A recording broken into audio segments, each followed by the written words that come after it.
From the athletic talent, character, and intelligence, to the love for speed and excitement satisfied through the passion for off-road dirt biking, coupled with a strong devotion for acting, singing, and most important of all, figure skating. My next guest is considered by most Canadians not just as a role model, a national hero, but truly recognized for his courage, integrity, and deep commitment to his continued charitable and community work on and off the ice. Joining me to talk about that and more is three-time world champion, two-time Olympic silver medalist, and seven-time Canadian champion Elvis Stojko. Elvis, what a pleasure. Thank you for joining me. Welcome to the show. Thanks for having me, Jigme. Pleasure to meet you. Well, let's right off the bat, we have to talk about what we were just talking about before we started recording. Tell me about the CNE days. What were they like? Be able to put on shows for many audiences throughout the years, and just tell me about your recollection of the recollection of your memories of the CNE days. Well, it started out back in 2009, and I've been on and off doing the show since that time. It's an amazing show that they put on. We have so many people that come to the CNE. They're not typically figure skating fans. A lot of them sometimes just want to get out of the heat at that time of the summer, and they come in and watch a show, and they're like, "Wait a minute, who's this Elvis guy?" And there are still a lot of fans that also remember me from the days when I was competing back in the 90s, like 30 years ago. But I meet so many different people from different walks of life that are not typically skating fans, and they come back to see the show again and again and again, even in one season. I've been very lucky to connect with the people that run the show, International Snow Flyers, that's out of Quebec. They've been doing it since 2009, and I basically my first show was a couple months after I met my now wife. We were dating at the time, and I asked her, "Do you want to come to Canada with me?" She's from Mexico. I said, "Do you want to come back to Canada and spend some time? I have this contract at the CNE. It's a Canadian National Exhibition. I'll be skating there doing 36 shows in a row with no days off." We bonded there. It was an amazing time. A year later, we were married. And then interestingly enough, she had to replace one of the girls that got sick in the show during that time. And every year that I've done it, she's pretty much been working on the show, skating in the show. Now she's choreographing and helping the director put on the show as well. So for us, it's a family affair. We're doing it for so long. ISF, they're like good friends of ours, and it's a great company. And meeting the people that run the CNE, all the big wigs, they're fantastic. It's a great contract to be involved with, great people that run it, and again meeting so many different people, the diversity of it as well. There's so many different people that come to watch it, and again, just not skating fans, but people that might not have seen skating, might have been seen skating for the very first time, and it's a great event.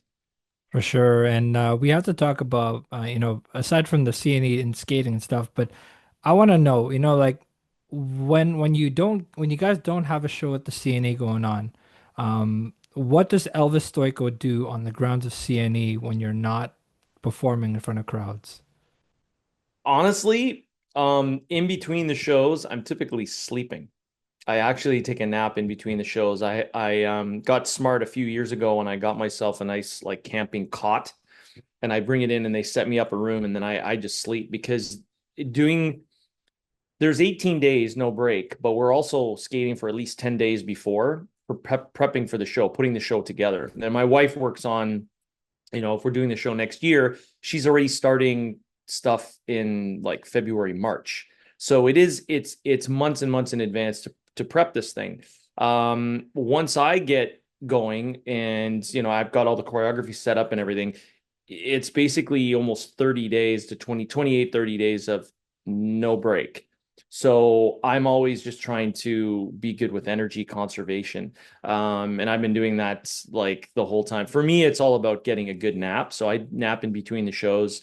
When I'm feeling pretty good, my wife and I may go for a walk. We like to go to the pavilions and see all the different merchants and stuff. And always got to have my waffle ice cream waffle sandwich. That's my classic there for the CNE.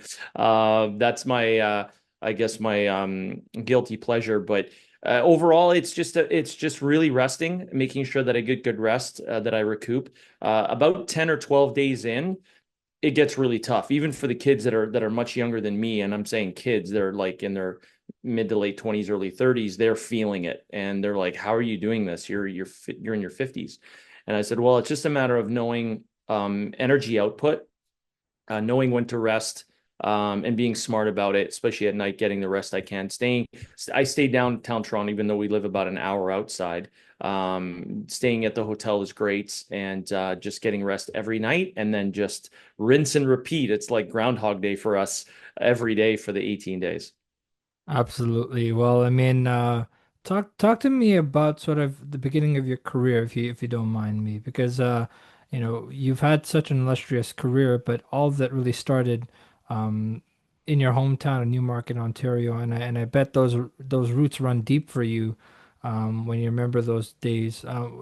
Can you just t take me back to sort of when you found out that you found this love for figure skating, and when did it stem that you realized that this was what you wanted to do? Well, I started when I was around 4.5, 5 years old, watching TV, watching someone spin when I was about 2.5.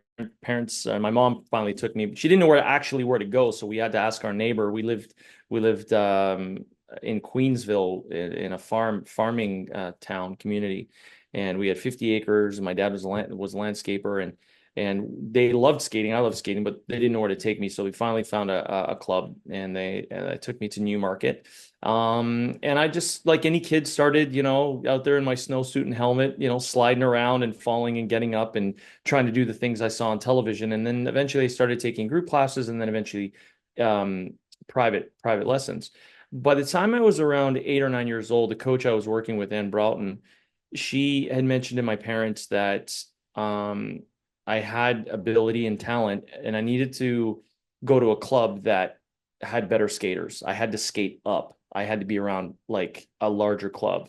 And so we decided to start skating at the Toronto Cricket Skating and Curling Club with the legendary Mrs. Ellen Burka, who coached Taller Cranston and coached her daughter to a world championship back in the 60s. So that club had at the time was the Mecca back in the 80s, and it was huge. There was tons of kids from uh the single kids, the girls and the boys were all doing triple jumps, and it was just I was watching that every day, and I was just a weak little, preliminary pre-novice skater, and all of a sudden I'm seeing like national level stuff every single day. And it was probably around the age of 10, 11 years old when my skating really started improving to another level. And Mrs. Burka, she she had this hardcore work ethic for everybody, and I was a kid that would just not say anything and just go do it. They tell me to go do something, and I just work on it. I was very determined, and it was probably right around that time where my parents had realized that I could probably make the Olympics one day, if I would continue. And we worked together to kind of build this. My mom stayed with me at the rink. She'd drive me to and from the arena, to and from school. I changed, I ate, I did all my homework in the car. Um, I was on the ice 6, 7 days a week. During the weekdays, I was on the ice at 5:30 in the morning, then finished around 9:30, went to school, and then came back after school. I was skating anywhere from 4 to 6 hours a day, 5 days a week. And then on the weekends, I would grab extra ice sometimes during the morning, or they had sessions at night, these late night sessions that my parents would like to go eat at the cricket club. And they'd watch me skate through upstairs. They had a nice dining area. My dad usually didn't get to see me skate during the week because he was working so much. Blue collar worker, working hard, had his landscaping company. All the money was going into our skating and the club. It wasn't cheap to be a member of the club, but that's where the skating mecca was at the time. And it was a push, and it finally, by the time I was 19, I made the Olympics. I made my first world championships at 17.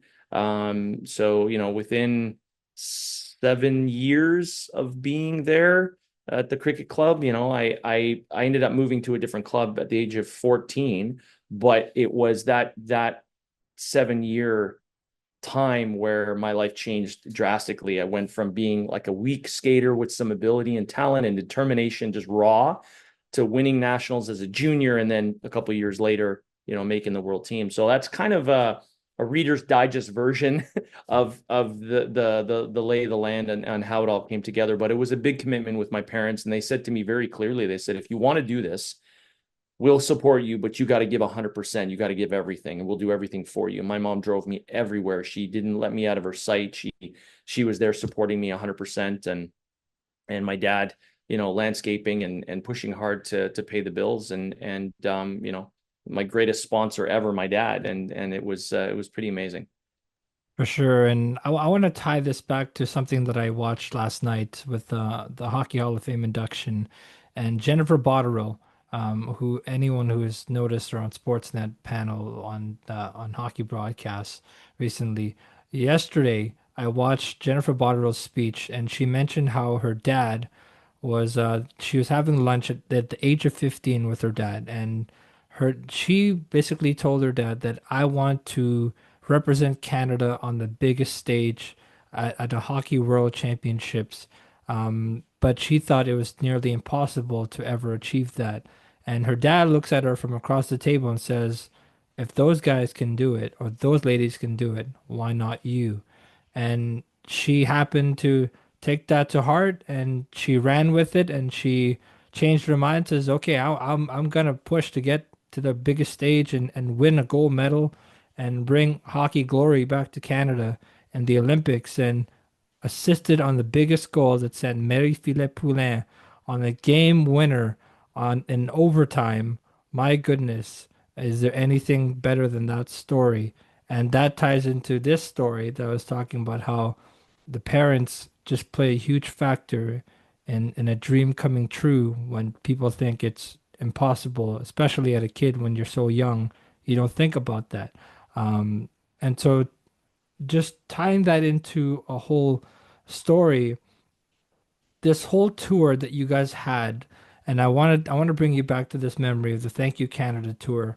And I remember watching this on CTV and sitting back and seeing the smiles and the stories coming out from you and Tessa Virtue and Scott Moyer and Patrick Chan and Caitlin Osmond. Tell me about this tour. Why was it special for you guys to go around the country and just give a final thank you for everything that they've done in your career? Tell me about that tour.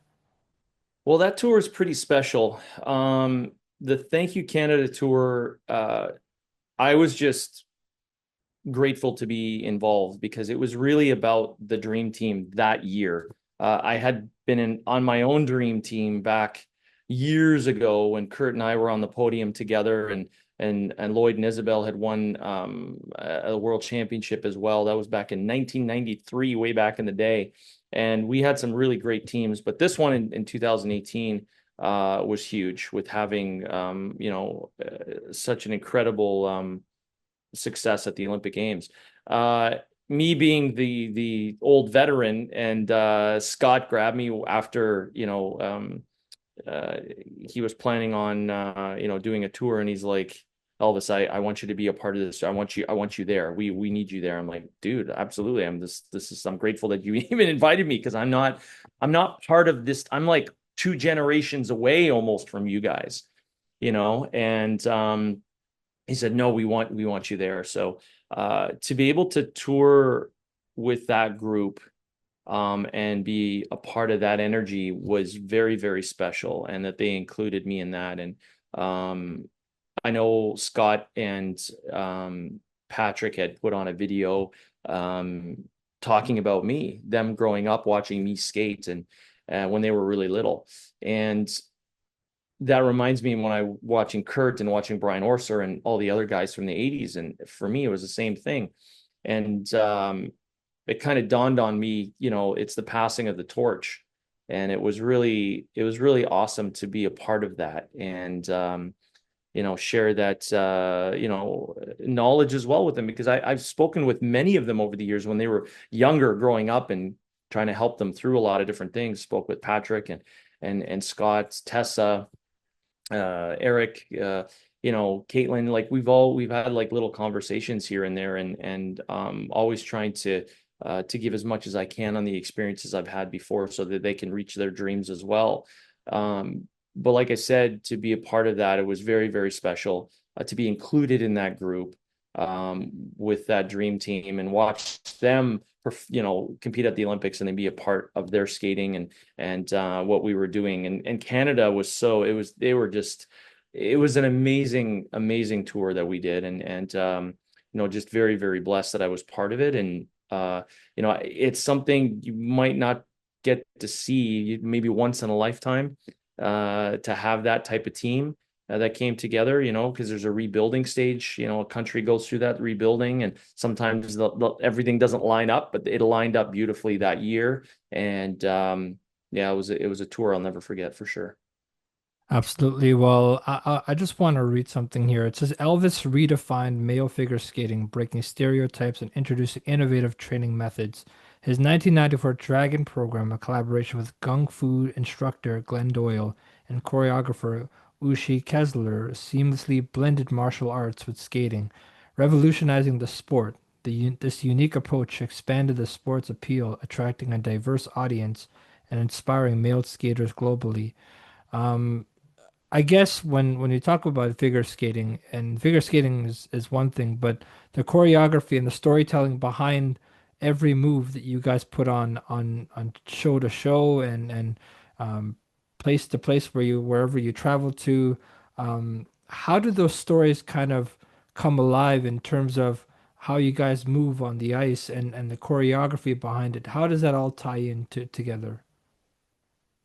Well, and that's a great question.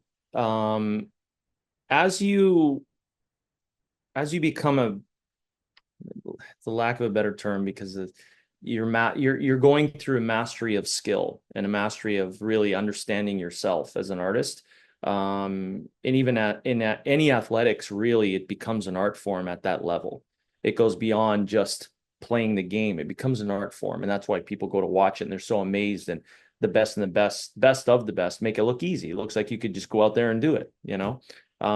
And when you're putting together new material, new programs. And at that time for me, I had, even when I was younger, people didn't think I'd make it. So he's only a jumper. He can't do it. He's too short. He doesn't have the body style for it. And martial arts and kung fu is a huge part of me and who I was. It was I kung fu everything in my life to this day. Kung fu, most people, if they understand what it means, very simply, it's in lack of a better term, is hard work, mastering something. And it's something that particular year I wanted to skate free and skate how I wanted to skate, but I needed a vehicle. I needed something to carry the music and the idea, um, for who I was truthfully. I didn't believe in taking, a style that the judges liked from the Eastern Bloc countries or from the US or even Canada. I fought a lot of, even in my own country, I fought the powers that be because they wanted me to try to be more classically inclined and more of that style. And I'm like, guys, this is not who I am. And I remember having a conversation with Ushi Kessler. It was the year before, and I had placed second at Canadians, and I was second at Worlds, which was a good year. But I was pretty down because I skated well at nationals, but I came second 4 years in a row. Yet I had the world champion in my home country was Kurt, so it was difficult.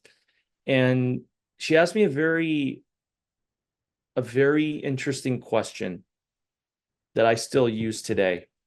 She said, "You're ready for this question, Elvis." She goes, "Do you want to be a champion or do you want to be a legend? Because you can't have both." And it took me a bit to understand what she meant by that, because champions can inspire, and that's wonderful, but legends can change people, and they're a cornerstone. And she said that you're going to have to lose some battles, and you may have to give up some things, because you're true to yourself. And she said, yeah, I'm your choreography and I'm working with you, but you have to believe so much in the thing that you're doing that you're willing to even defend it against me. That was a moment that really struck me. And everyone's like, oh, you're just learning, you're just doing jumps on the ice, you pick some music and you go and skate. No, there's a much deeper purpose. Um, when I started to understand about that with skating and martial arts, it's a spiritual journey. We're all on a physical journey here with our spirit, and our spirit is you finding ways to express itself through movement or the things you do. And skating is one of those things. So why would I try to take music what someone else would want to give me, or a way they want my body to move, but yet that's not the truth of my body movement? So, with that, Dragon the Bruce Lee story came out, and it just bam, I was like, I got to see this. Both my instructor Glenn and I, we love Bruce, and so when they came out with this, I obviously went to see it. And sitting in the theater, I still remember the opening credits, the music came on, and chills went up my spine, and I had a vision sitting there, and I saw myself skating to the music at Olympics, and went, there it is. This is the vehicle. So I finished the movie. I called up Glenn. I said, we got work to do. and we got together, Yushi, and we blended kung fu on the ice, basically. Something that really hadn't been done before. And it was so different, it's so out there. And then I did like techno music and some stuff like for the short program. Again, it was just a whole other realm at the time. And never once did I doubt it. I never doubted it.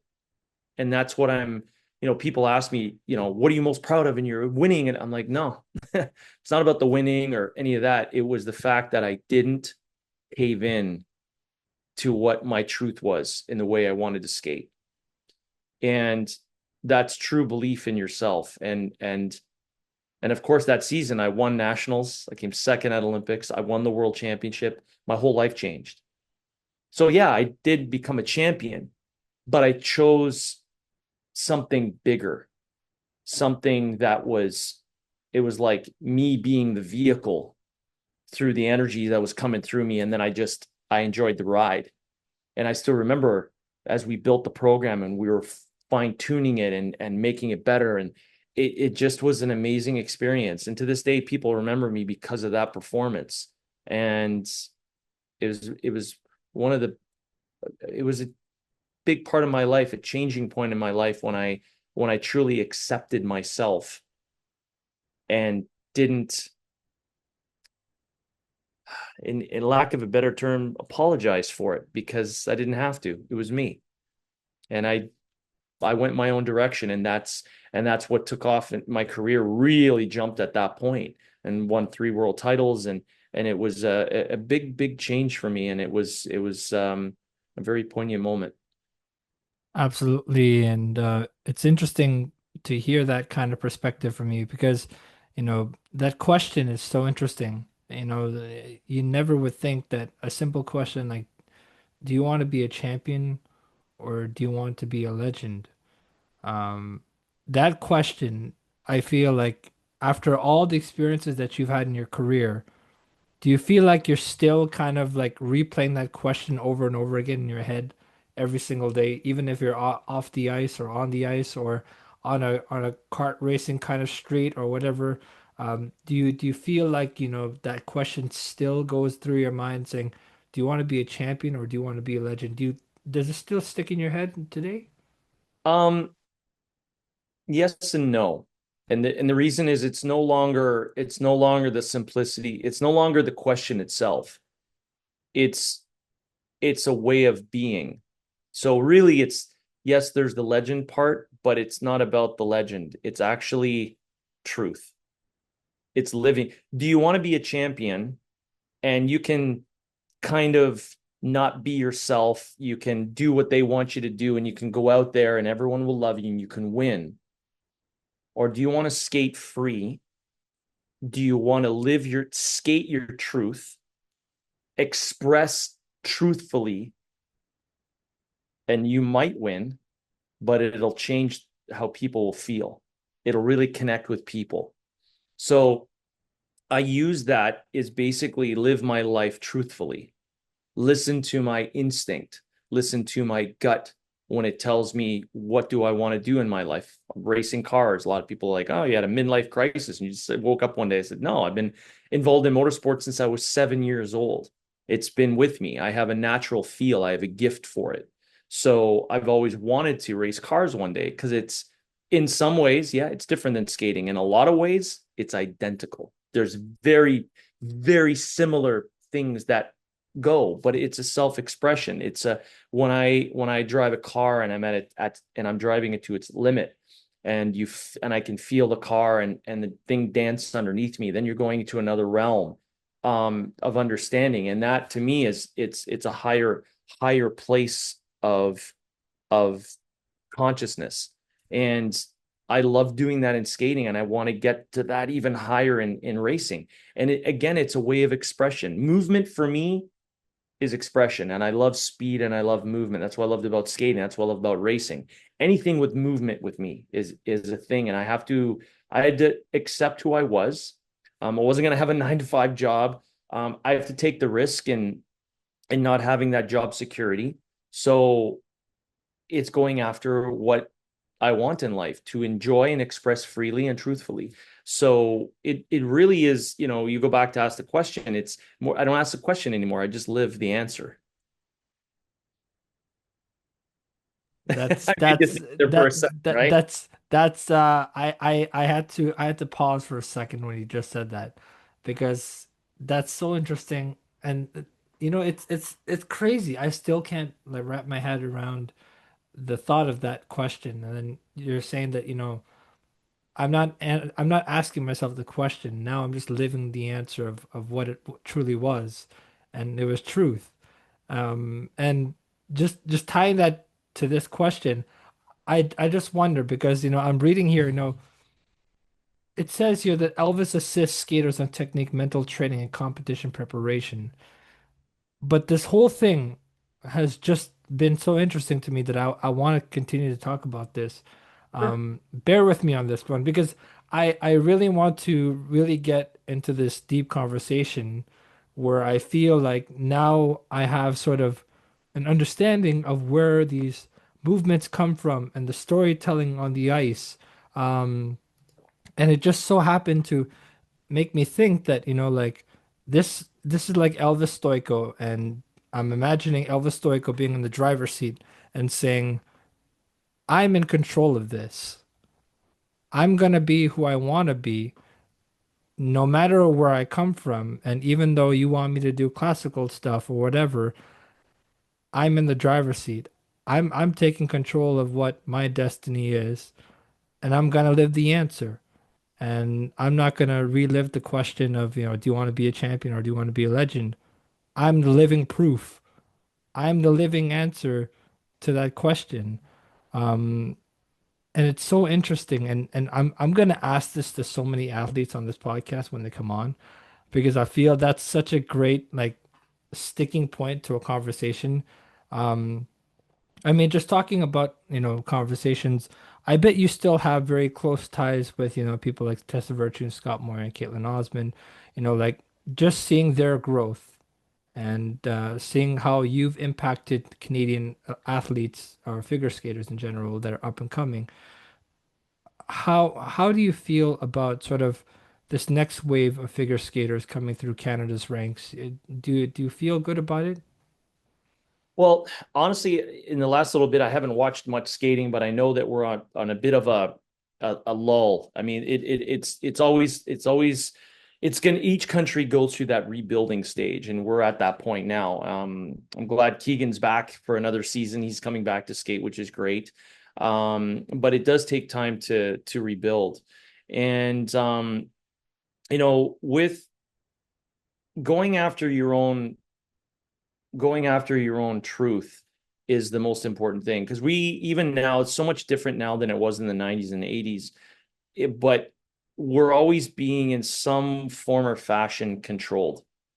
There's always a way, even the internet and the stuff that we take in, there's always something behind it that want to steer your consciousness or your thoughts programming in a direction so that you either buy something or you believe in something or you follow something that someone else is pulling the string. So every time we are looking at something from the outside that way, I always question, okay, who's behind it? What is the control of it? Right? And I teach this with kids, like if you want to become a champion or if you just want to go out and skate and become a show skater, doesn't matter what it is, but do it truthfully and don't get caught up in all the stuff that happens on this thing, right? Or on the computer.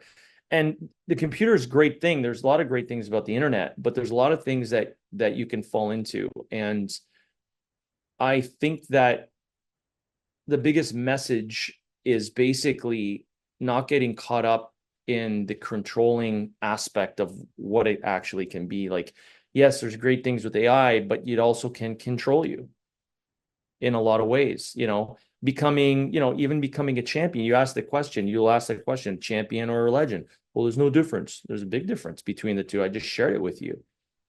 I can, there's people that can, quote unquote, sell out and do the things that make other people happy so that they can get what they want. But are they willing to give up who they are to get those things? Right? So I had to make that choice and I got to follow my truth. I can only be me. And a lot of times, you'll lose friends, being yourself, but you'll gain the ones that actually are true.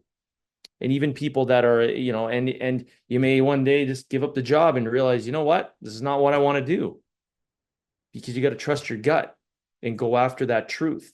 And that's what I teach and I try to share, instead of just simply, I teach technique. Yes, I teach skating, I teach hockey, acting. I do acting classes as well, working with people in racing as well, because the mental mindset is getting rid of all the noise that around that can throw you off track. And before you know it, you're going down a path, and all of a sudden you're like, wait a minute, this is not the path I want. I actually want to go that way because I'm giving up who I am.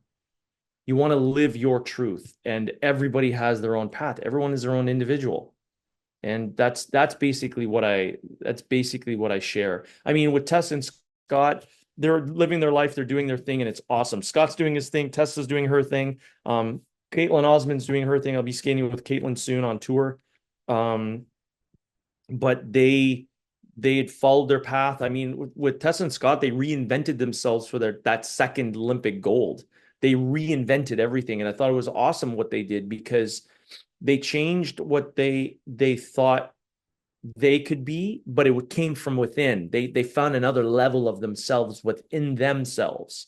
And I think that's why people were so enamored by what they did at Olympics, because it was them. They just had this ism about them that was so truthful and natural.